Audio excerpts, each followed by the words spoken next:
Muraho amakuru, uyu ni wa mwanya n'ubundi tubagezaho ikiganiro kijyanye n'ubworozi bw'ingurube.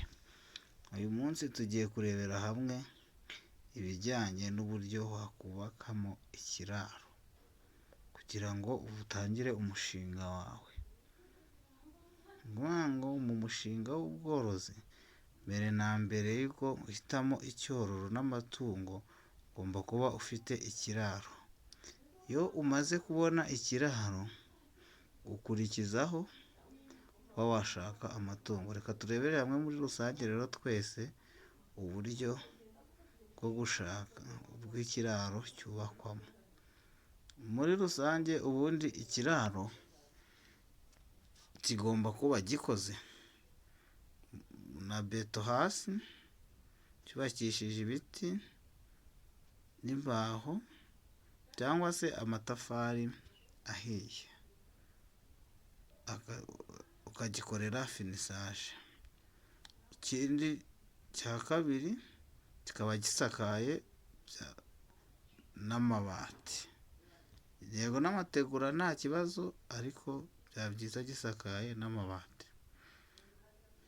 Mu kiraro rero ibyo bibanze kubaka ikiraro.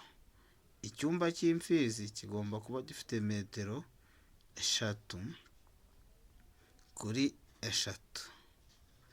Icyumba cy'amashashi kigomba kuba gifite metero 250x3. Icyumba cyo gucukirizamo kigomba kuba gifite metero 350x3.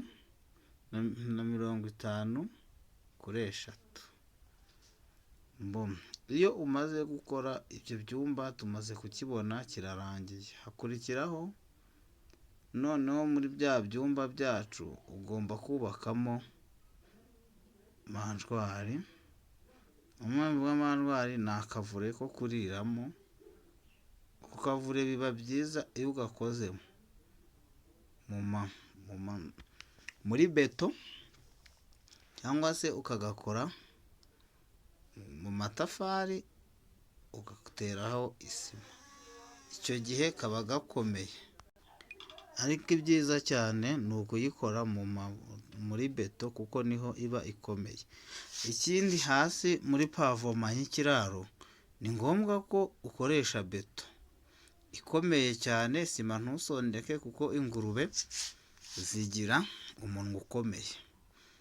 Nibura bishobotse ushobora gukoresha beto yo ku rwego, iyo bita iya 3.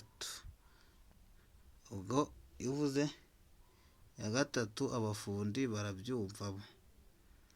Warangiza ikiraro cyawe, nibura ahantu hashyuha, ugomba nibura kukizamura kikava kuri metero, kikagera nibura kuri metero 480 mu ipinyo, kugira ngo kibashe guhitisha umuyaga, kuko ingurube zikunda umuyaga cyane. Ikindi, inyuma ahantu hashyuha byaba byiza ukoresheje imbaho, kuko nizo zitanga n'ubundi umuyaga. Naho ku matafari, bisaba ko ikiraro cy'amatafari bisaba ko imbere ugikoramo na sima kugira ngo ingurube zitabasha kuba zagisenya. Ibyo ni byo bigendanye n'ikiraro.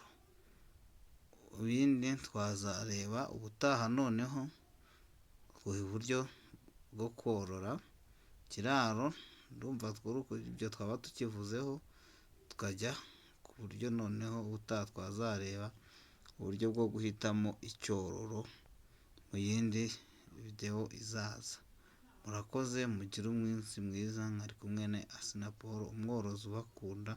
Mwibuke gukora subscribe kuri iyi channel, ni inkunga ikomeye cyane rwose. Mbaye mbashimiye ku bwitange muzabikorana. Murakoze, Imana ibahe umugisha.